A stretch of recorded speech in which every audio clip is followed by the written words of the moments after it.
Good afternoon, and welcome to our webinar series, CDFA Toolbox, What Every Advisor Should Know About Divorce Financial Planning.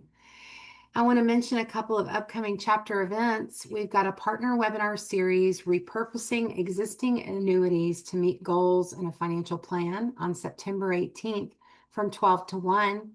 Our quarterly meeting, The Future is Blended, Public and Private Markets in Today's Portfolio, on October 10th from 8 to 10 a.m. at the Buckhead Club. And we've also got a member meetup, mentor and mentee speed networking on October 16th from 6 to 8 p.m. Check our website for details, updates, and register now. We are thrilled to be joined today by Heather Reeves, founder of Origin Coaching and Consulting, where she specializes in divorce, financial strategy, and transition planning for professionals, business owners, and high net worth individuals. Before we dive in, a quick reminder, please use the Q&A feature at the bottom of your Zoom screen to share questions or comments throughout the session. Heather will answer all of those at the end of her presentation. Now we'll get started by turning it over to Heather. Thanks so much. Hi, everyone. Thank you for being here. I am very pleased to be here. I'm actually representing from California. So hope all is well in Georgia today and you guys are staying cool. So just going to give you a quick overview of who I am. So as Kathy mentioned, thank you for that wonderful intro. I am a CDFA, so Certified Divorce Financial Analyst. I'm sure many of you are familiar with that in the field you're in. I'm also an MBA, a certified divorce coach, and a real estate broker. So I also spent my early career at PIMCO. So I was on the investment banking and financial analysis side there, and then built out a real estate brokerage that led to the field I'm in now, which is the financial analysis field for divorce. All of my background does definitely come into play in the work that I do here. So I'm very happy to be here, educate you all on how we as CDFAs can help with your business as wealth advisors and wealth managers, and how we collaborate with you guys in the best interest of your clients. I am an independent CDFA, so I do not work for any wealth management firm. I know a lot of wealth managers do hold the designation. What that offers as an independent is I don't do any of the actual investment advising or investment in any way. I don't have any of the licensing. So I collaborate directly with the advisors to either work with existing clients or offer referrals as divorces are coming to completion.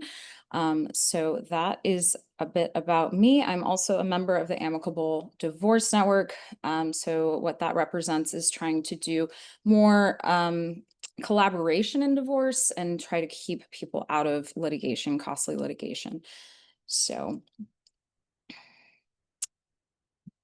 all right, a little bit about divorce. Sorry, that's going a little slow on my end.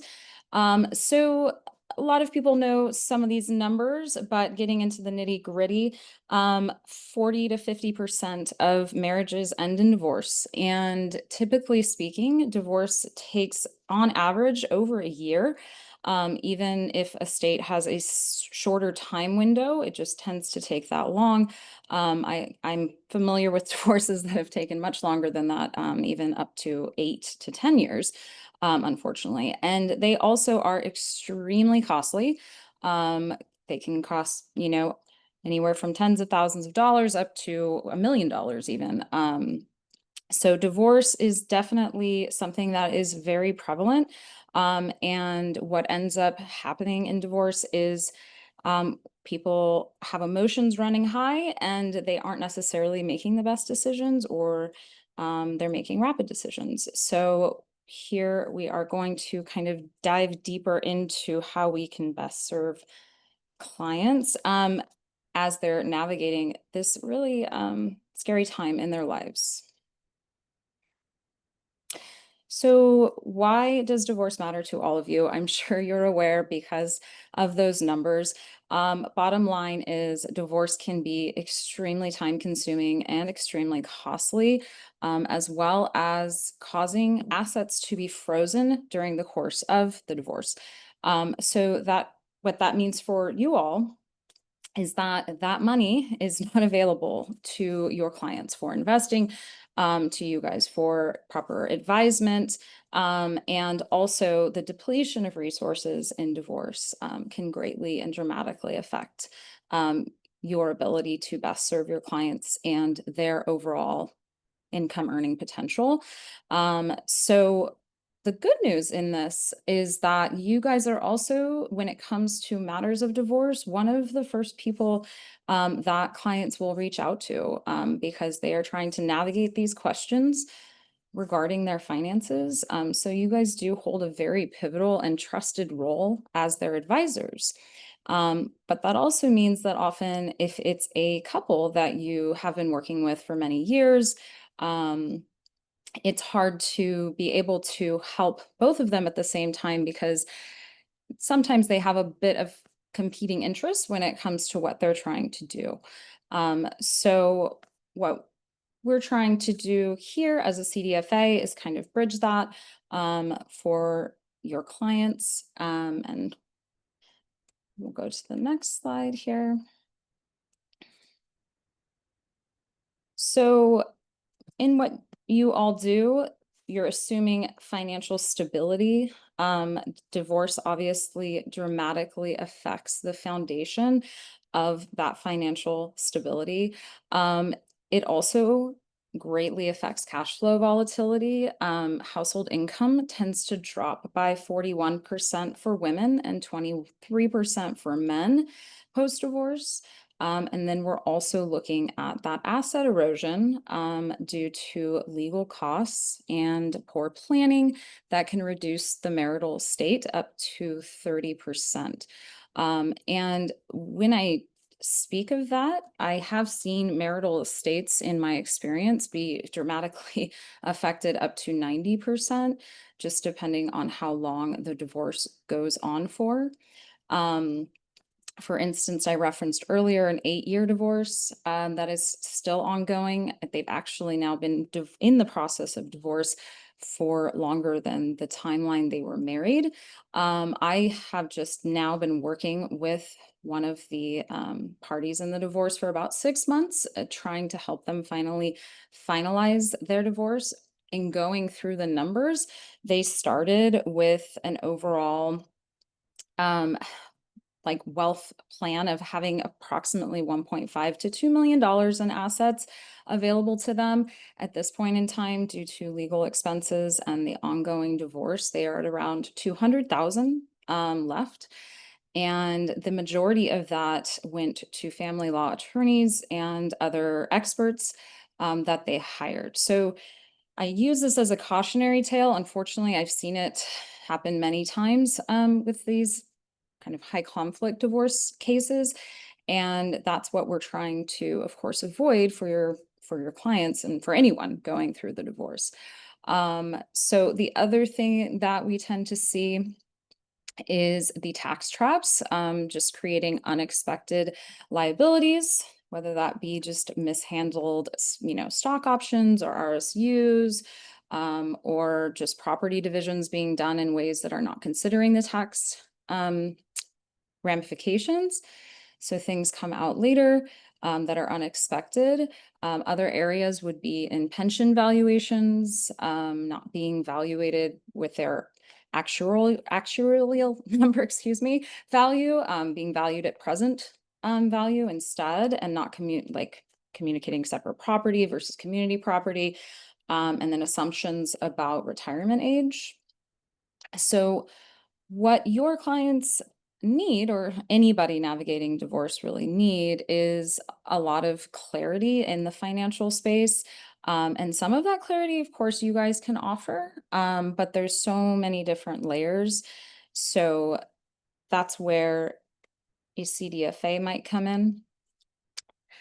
So as a CDFA, the most beneficial time for us to enter the process would be early on, even before they've even spoken to an attorney, because a lot of times in the earlier stages of divorce, there might have been a lot of conversations between parties, between the spouses, and they are likely in a space of having some amicability still. And I say that still because I've seen it play out where that goes away as the more legal components come into play.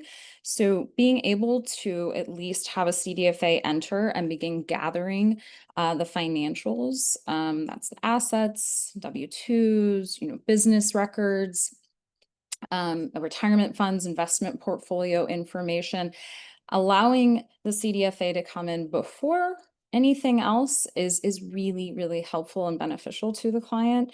And then also we have experience across the board in complex assets, whether that be businesses, RSUs, stock options, as I mentioned, pensions, and then also real estate assets.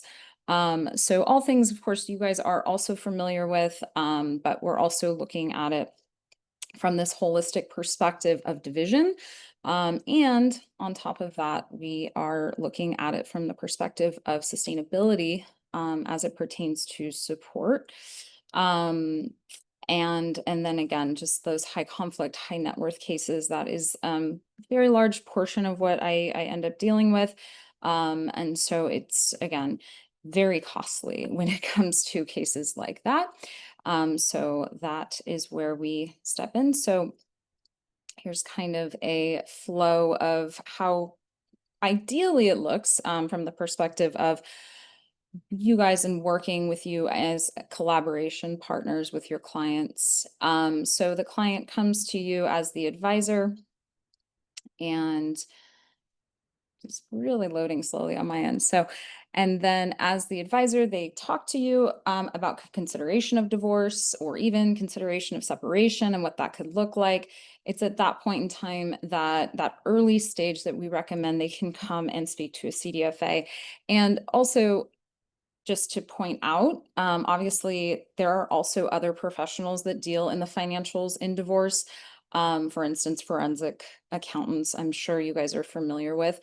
As a CDFA, we can do 90% of what a forensic accountant can do, and we're going to do it for about a third of the cost, including that upfront cost. So if you have a client even considering divorce and refer to a CDFA, we can do a very high level cursory you know, discussion with them of their assets and their income potential in order to help them as they're navigating that decision.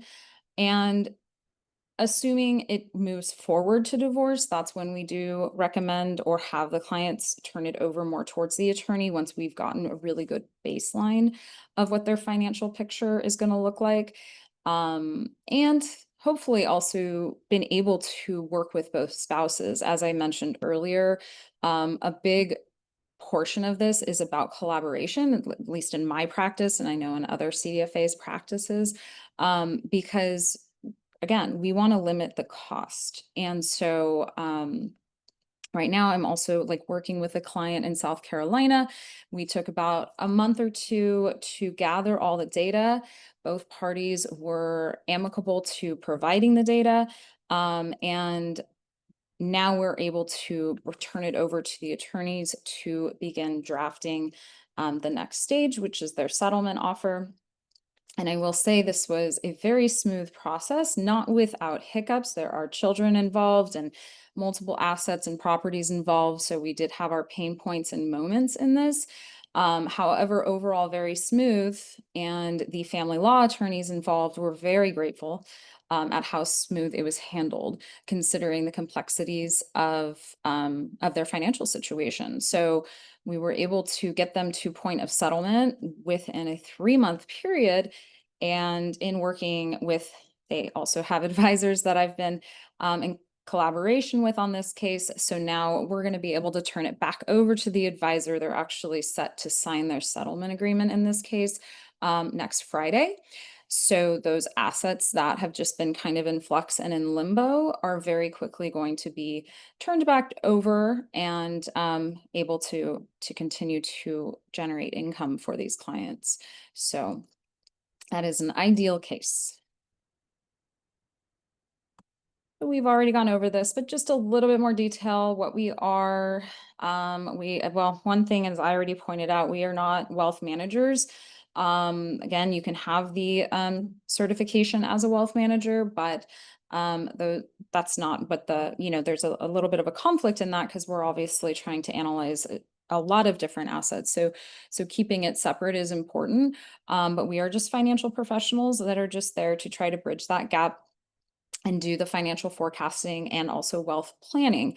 One other area that I have dealt with a lot is when you have two spouses, and I'm sure you guys are familiar, you have two spouses that have the same investment portfolio, the same assets, and one spouse manages that more so or has more knowledge in the space of the management of the community assets. And so part of what we also do is educating a lot the spouse that potentially is now going to be managing for the first time their assets and their budget on their own. And so working with them not only on the bigger ticket items, such as like where are you going to live and what does it look like to have your own investment portfolio and who's going to manage it, but then also sitting down with them and talking about the very real budgeting of day-to-day life, and maybe potentially what their children's needs are going to be in the next few years as far as extracurriculars or college, and helping have those conversations as well, to give them also their own empowerment and strength and courage in that space, because it's a scary space to deal in finance. I mean, myself and all of you, we do this every day, right? This is what we do. We have comfortability in it, but a lot of people don't. So a lot of it and is holding space for that as well. And then at the end of the day is helping people as cost effectively and efficiently as possible get through the divorce, and navigate this very chaotic and tumultuous times in their lives. And so that's where we're collaborating, as I mentioned, with you guys as wealth managers and advisors, and then the attorneys and mediators and any other professionals, um, to help resource in the best interest of all of our clients. Also, one thing that I'll point out about my experience as a CDFA, I do work with and collaborate with a lot of family law attorneys. One thing that I have found is that clients tend to have be a lot more responsive to the amicable component of as a CDFA, because we're not attorneys and we're not in the legal field at all, and we're also not accountants formally. So we're not coming with big like forensic accounting or attorney, family law attorney. And so there's also, I find, an ease in having both spouses be more comfortable collaborating, versus kind of getting scared of the titles. So again, what can happen in divorce and what often happens in divorce, is a lot can go wrong, and specifically financially. So again, if you think of a traditional divorce setup, if you oftentimes you turn it over to an attorney quickly. And what I will say again, and dealing with a lot of family law attorneys personally, they are the first to tell me and others they are not financial professionals. They do not have training in finance. Maybe they've done some very high level training, but ultimately they're there for the legal component. They are not there for the money component. And so, yes, if a client has no other option, they will help them complete their financial disclosures, their income statements. They will help them divide assets. However, they are not factoring in all the things we've already talked about, specifically when you get into very specialized assets. So that is something that time and time again, goes wrong in divorce, and then the repercussions of that, so especially the first, two bullet points here, the repercussions of that come out later. So again, for instance, another example was a very high net worth divorce. It was approximately 100 million in assets, including a business that was being divided. And the couple had their two attorneys involved, and it was all divided out through an attorney. There was also a corporate attorney involved due to the business component.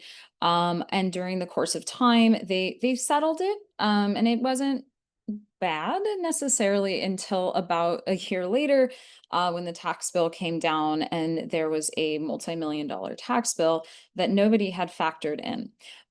So this was not a case I was specifically involved in. I was kind of on the cursory of it, due to helping one of the spouses just do more budgeting. But at this point in time, it is opening back up into active litigation, even though it has now been settled for a year, due to this tax bill, because nobody factored in that tax bill. They factored in certain tax components. I'm not saying that it was completely missed, but it wasn't fully analyzed. And now here we are. So they are now trying to navigate that again and reopening legal expenses and depleting more assets, in order to determine who is responsible for that tax bill. So it is definitely very costly. Now on sort of smaller scale, not necessarily, I mean, depending on how big these assets are, we have retirement accounts that are mismanaged, as well. And by mismanaged, not by you guys, of course, but meaning how they're divided. And so penalties and fees may be incurred, or potentially one spouse who needs more access to liquid funds is given half and they actually need more funds to live, putting them in a precarious position and needing to withdraw early, creating these penalties and fees.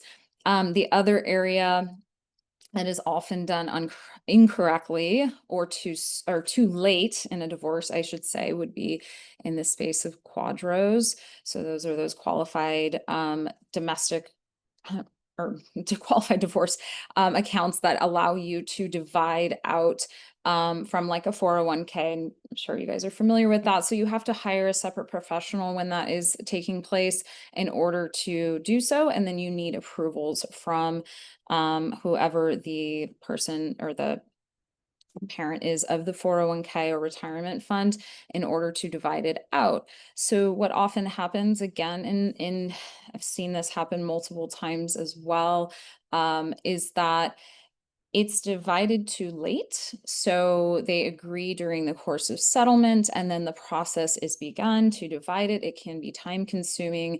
There requires, certain paperwork and compliance from the party that is initiating it, the spouse that's initiating it. And so one, we can deal with delays. Two, it can just not be done correctly, and or not approved. And so then we're dealing with other penalties and again, needing to revisit an agreement that maybe was already settled. So how a CDFA helps in that is being able to front run that, making sure that if a quadro is going to be agreed upon, they're going to start the process early so that they're not settled and long past the point of divorce and needing to revisit certain assets or funds. And again, how that benefits all of you is those funds are tied up in the process of that being navigated. So again, we're just looking towards efficiency and effective ability to get through that divorce and get those funds back able to be invested and used.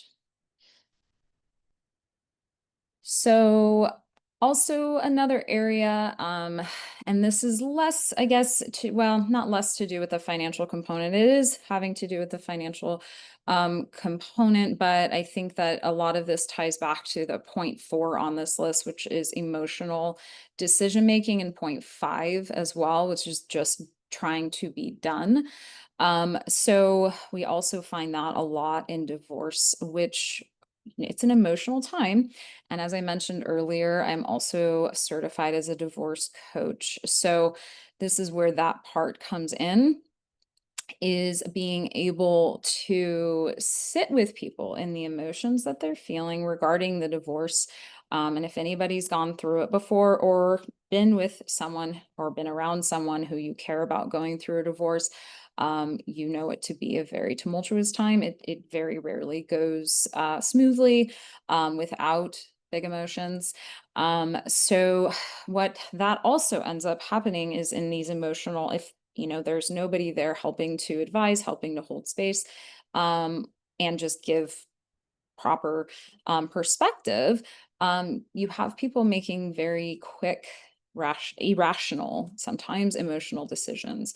And sometimes that's just holding on to the family residence because they have emotional attachment to it, when financially it doesn't make sense in the long term or even the medium term. So potentially it's possible in the short term, and we'll get into that a little bit down the line in another slide, but just because it's possible in the short term doesn't mean it's the right decision in the long term for that person and for their children, and the family as a whole.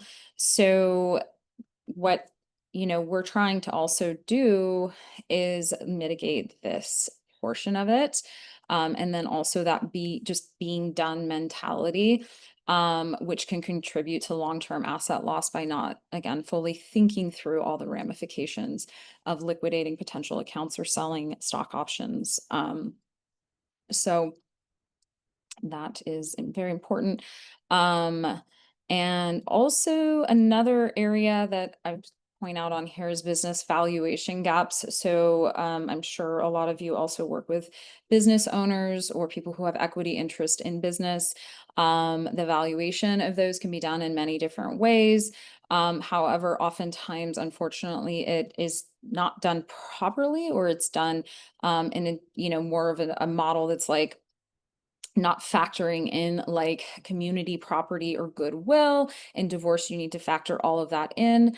The other thing that can often be done, causing unfair division of the asset, is not factoring in or double counting income. So factoring in the income as both part of the valuation and then also as part of the support calculation. So you're double counting it. So that's going to leave one party at an unfair advantage, because they're now on the hook potentially to pay more support and to give more of the percentage of their business. So again, as a CDFA, we are considering all of those angles and trying to help people see clearly what they actually have. A lot of times people have a very unrealistic expectation of what their business is worth, or what someone or what their spouse's business is worth.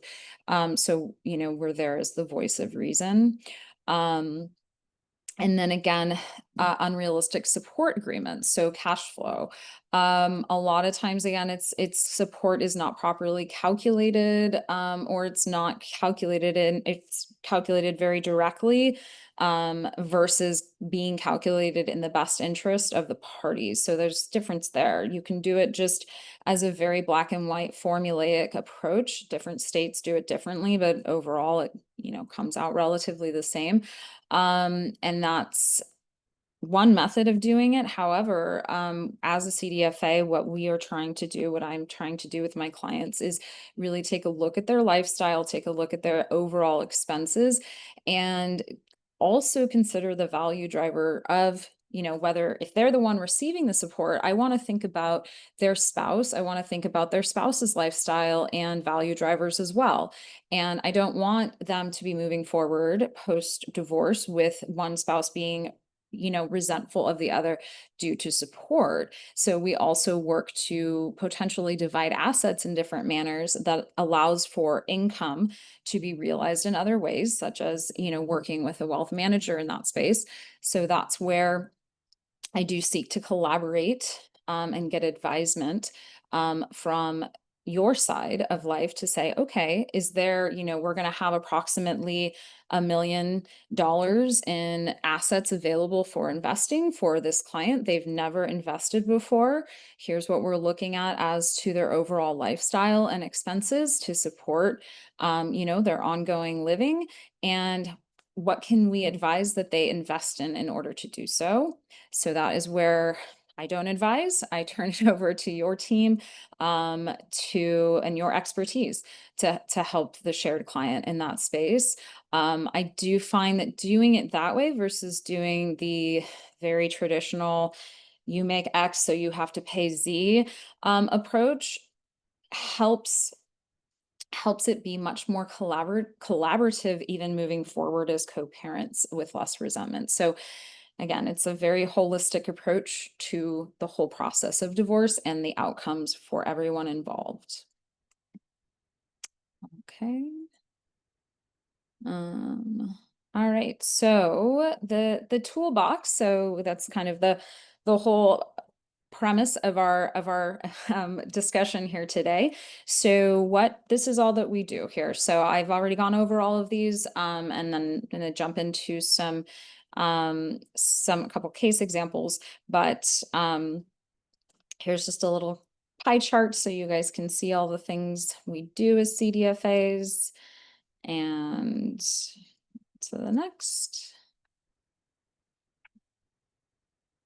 So here is the probably most traditional thing, and it's a very surface example, but it's very important to recognize that oftentimes, as I already mentioned, if you're referring your client immediately to go to an attorney, they are going to utilize the path of least resistance. So when you talk about a $1 million investment portfolio, that obviously is diversified and is made up of many different things. So if you are, in this case, saying that one half is heavily invested in something like RSUs or even like cryptocurrency, or just assets that are, very difficult to unwind without substantial taxes or fees.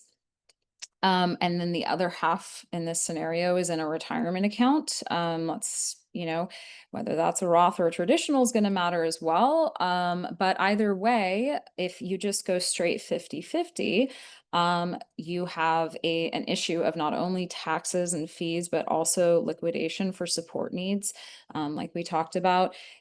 In this example, your net value is much lower. The ability for either partner to earn more income off these investments goes down, or to have accessibility to it.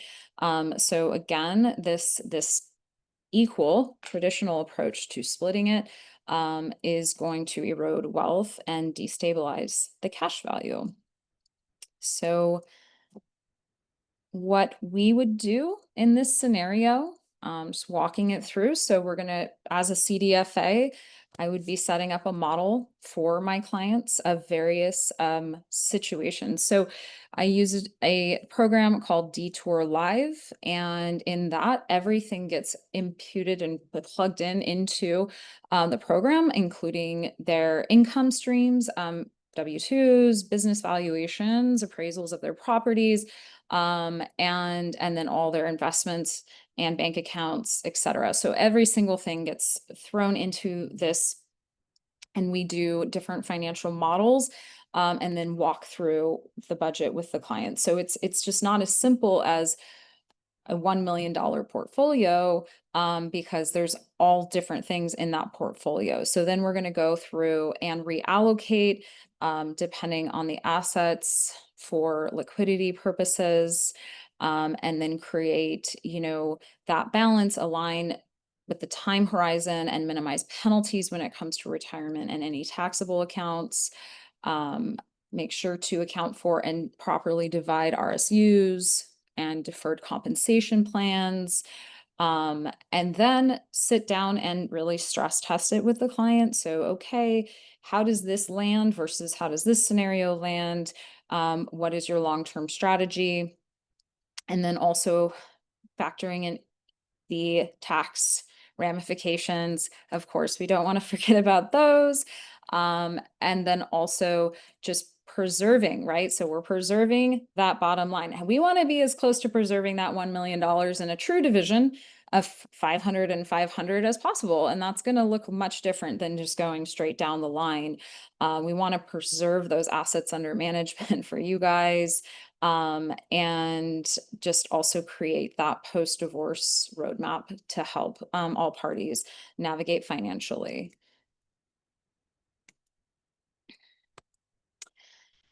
So again, this one comes up a lot, and it does directly impact um, you guys in that it it isn't it's typically speaking, the family home is one of the, if not the biggest financial asset. So the equity in the home is very important as you're dividing assets in divorce. So oftentimes we do find that one spouse would like to stay in the family home, and that does tend to have to do with what we already discussed, which is emotional attachment. And again, it makes sense, right? Continuity for the children, and also just being close to schools, any number of reasons, and also just comfort, right? You're going through a massive change in your life. So having that comfortability of what um, is very helpful. So this comes into play if you have, now we have large mortgage, taxes, insurance, and upkeep.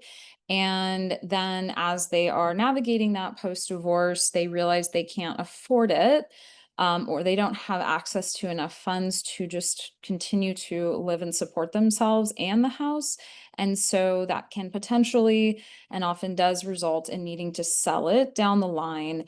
And again, depending on what the market looks like, yeah, sometimes that can actually work out and they do make money. I mean, the market has shifted a bit the past year or two, so not necessarily now, but again, it's more just financial instability for that person. And what we're trying to do is give them financial stability post-divorce. So again, as it pertains to how, I, as a CDFA, work with the clients on this, it's giving them a very realistic approach as to, can you actually afford this? And what is it going to do long term to your ability to have, the standard of living you're used to, if you maintain the marital residence? Not to mention the fact that a lot of times what we're seeing is, in order for one spouse to maintain the residence, the other spouse has to stay on the loan, because so many people have those lower interest rates right now. So being able to refinance does not make it sustainable or affordable. So now we still also have a tie financially with the other spouse, which can create conflict post-divorce. That doesn't always happen that way, but it often does when one maintains the marital residence.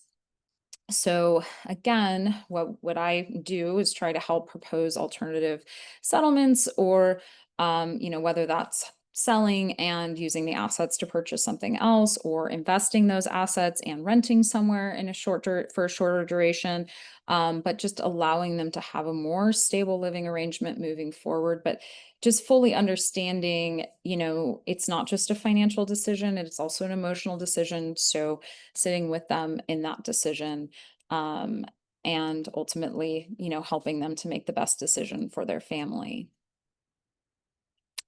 So let's see. So here we are.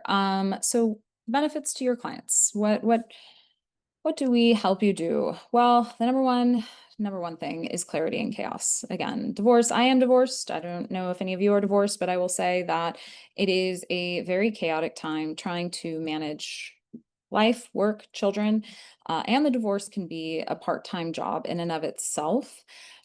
So we're trying to take that off, that burden, that component of the financial burden off of your clients, and also off of you, because it is not in the best interest of your time to be sitting trying to figure out all of these various components and layers we talked about, while the client's assets are still frozen. Having another professional as a collaborator that helps those assets get freed up sooner, for your purposes to be able to do your job well, is very helpful. Also, as I mentioned, just having to do with reducing the overall conflict in divorce. I didn't talk a lot about that, but I touched on some high conflict scenarios, but I do find that that is something that is extremely helpful, having a CDFA involved. And again, that limits the amount of time and cost, if we can limit attorney fees, and also just time, and hopefully no litigation, actually mediation, is more possible as well in this scenario, which is much faster, um, if done well. And also the other component to at CDFAs, we can be expert witnesses in divorce as well. So if it does go the route of litigation, we are there as an advocate in that space for the clients, as well as in the courtroom if need be. And that's can come in handy if it goes in that direction. But yeah, overall, just allowing for wealth preservation. That's what we're looking for. And then also in the end, coming from that chaos and leading towards empowerment for your clients, so that they don't feel coming out of the divorce confused, or that they can't manage their money. And then they feel empowered as to how they're investing it, moving forward.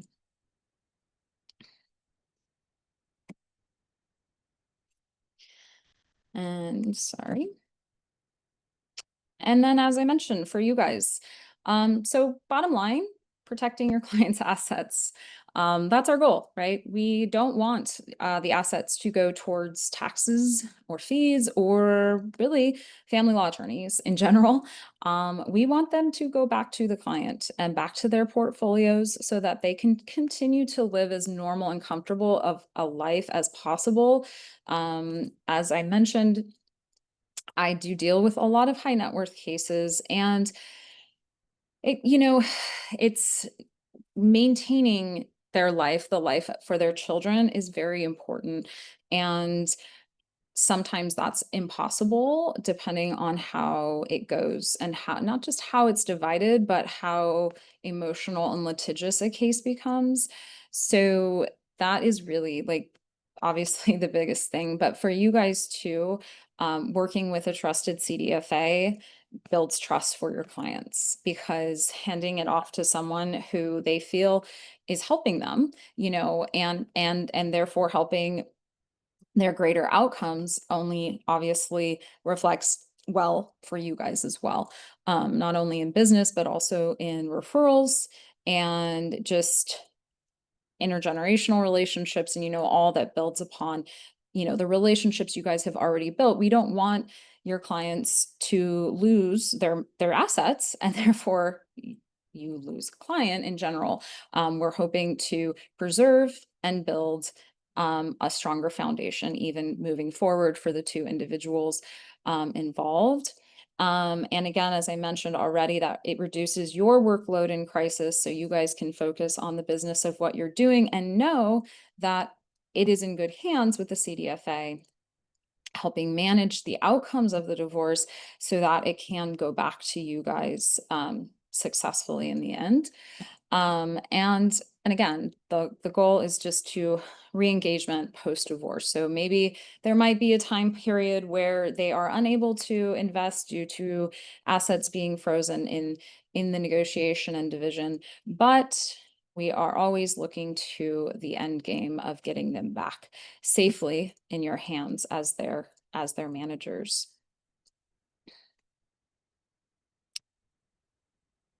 So when to bring in the CDFA, as I mentioned earlier, highly recommend as early in the process as possible. Just even at the first mention of consideration or separation, so that things can be front run and put into place. Processes of negotiation can be put into place as early as possible. And it may then lead, those conversations can then lead to, I just had a consult last week, in fact, where went through everything, went through all the financials, and it was, a case where they have about a $3 million home, and the husband makes about $280,000 a year. The wife does not work. They have two children in private school, and they have around 500,000 in retirement funds and about 200,000 liquid. So went through lifestyle choices and their assets and what it would look like to sell and purchase something else or rent in the area. And ultimately, it was decided they're going to work on their marriage and they're going to stay married. So their assets as they stand end up remaining in place. So that outcome also does happen because sometimes when you just look at the real numbers and what your life is going to look like post, okay, then they're going to stay married. So that does happen. I mean, it's usually 20% of the cases, or even if they make that call a year later, we hear back. But at the same time, that's also part of it, is giving them a real financial perspective early on. And then also, of course, in any case in which you feel like it's very complex, I know all of you guys are more than competent in what you do, but at times it can be more complex with valuations, and also the child support, spousal support, all of that. So that's important.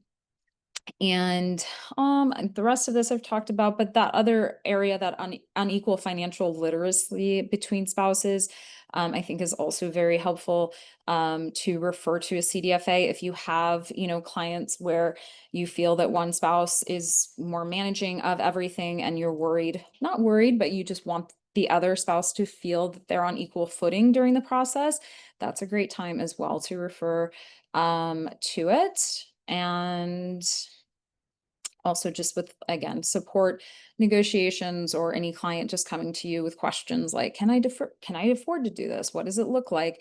And then also another area is being able to kind of model for them how much the overall expense of the divorce may be, as far as working with attorneys as well. So very familiar with attorney expenses, and can also help that area of like modeling out how much it costs. So any and all of those conversations.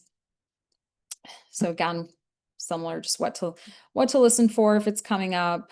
Pretty straightforward. Um, let's see. So just key takeaways here today, and then I'll go into Q&As. So divorce can be probably one of the biggest financial risks in one's life. It also can be an absolute financial opportunity. And so I just want to reiterate that for what we do, the point is to hopefully create opportunity for the clients. We are really trying to avoid all the traps we talked about, and just, again, like the care and concern in the best interest. So giving all of that modeling and the tax aware division, and just the strategies when working with attorneys and other professionals, and then also collaborating with your team. What we are all of that collectively leads to is preserving the assets under management, and referral base for you guys. So that is the goal there. And that, do we have any questions? Let me stop sharing my screen here. Doesn't look like we have anything. Thanks so much, Heather. It doesn't look like we have anything right now. So I'll do a last call for any questions that anybody might have. And then Heather, is there a way for people to reach out to you? Yes, I just actually, it's on the last screen of my slideshow. So it'll be in, I think you're sending that out, or I can put it in the chat as well. Wonderful. No, that's great. And thank you so much for this insightful presentation. We appreciate your time, and a Yeah, big thank you to everyone who joined us. yeah. Uh, as Thank Heather mentions, we're going to send out the presentation along with this replay. And if you've got any questions that you would like to discuss with Heather, feel free to reach out to her independently. All right. Thank you so Thanks. much, everyone. Thank you. Appreciate Bye. it so much. Have a good afternoon. Bye bye. Bye-bye.